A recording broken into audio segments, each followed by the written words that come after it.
लोगोसे जोंनिया गनाय हरिखौ बहुत मानसिया बिदिनो सोंहरदों बा सोंदों।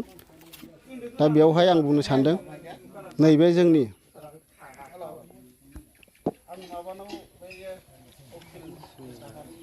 सुनिबार, मंगलबार, बिस्थिबार नैबे बारायाव जोङो मुलिखौ हरनाय जानाय नङा आरो लोगोसे जोङो टिकेट जाय मानसिया टिकेट लागोन नैबे बिथांखौसो जोङो गेटआव सोनाय जागोन।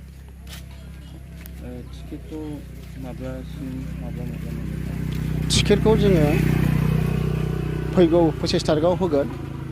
बिनिफ्राय जोङो 25 तारिखआव होनाया जोङो 26, 28, 29 सानथामनि थाखाय जोङो हरनाय जागोन।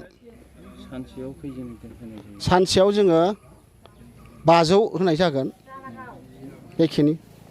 जाय टिकेट मोनाखै बे फैयाबा लाब जानाय नङा? जाय टिकेट मोनाखै बा लांफैयाखै फैनानै लाब जानाय नङा आरो फैनाङा बेखिनि। आरो ओरैनो दिनैसिम मा बेमार हामनायनि खौरां मोनदों? बेमारावथ' जों खोनानो मोन्दों जाय मानसिया लांफैदों आगोलनिफ्राय खेबनै खेबथाम बिदि जादों। नंगौ माखासे सोरनाबा टिबि बेमारा हामदों, सोरनाबा पेरालाइस हामदों, सोरबा स्टन अन्थाइ जानाया हामदों, सोरनाबा सानाय सुनाया हामदों होननानै जों खोनादों। प्रेक्टिकेल आंनियाबो नैबे अनिल औवारि हिसाबै आंबो जादों। आंनियाबो मोदोम सानाय आथिं सानाया गाजोबनाय जादों आरो दा खेबसे जाबावनांगौ आं बेखौ लांफैनाय जायाखै। नाथाय गोबां मानसिया बानसावदों जे खोमसि फोथायनाय मानाय होननानै बिनि सायाव मा बुंगोन? बेयो बांसावखागोन। बिदिनो दानि जुगाव मिडियाफ्रा बा जानला मोनला खेबलाबायनानै लांनानै बांसावो।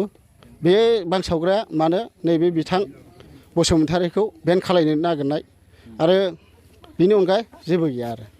ओरैनो बेसेबां रां होनांगौ जायो?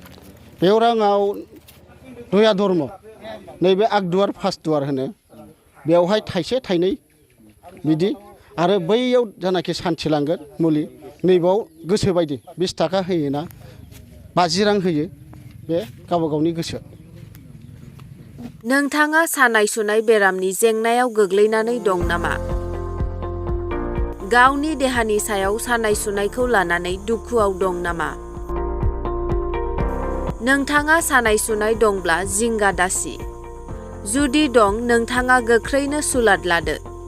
गोजोनथाव खौरां, SI निउर'थेरापि सेन्टार। बेयाव नोंथाङा गोरलैयैनो सानाय सुनायखौ फाहामनो हागोन।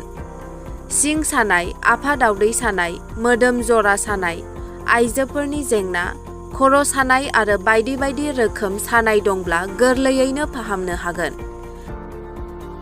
बे SI निउर'थेरापि सेन्टारा चिरां जिल्ला बेंटल गला नं 5 आव दं। फै बिदिब्ला मोनथिनो थाखाय जानबुं नम्बराव कल खालामनि। जानबुं नम्बर 7620160459 आरो बे नम्बराव कल थाङाखैब्ला 9476977956 आव गोख्रैनो सुलाद लादो।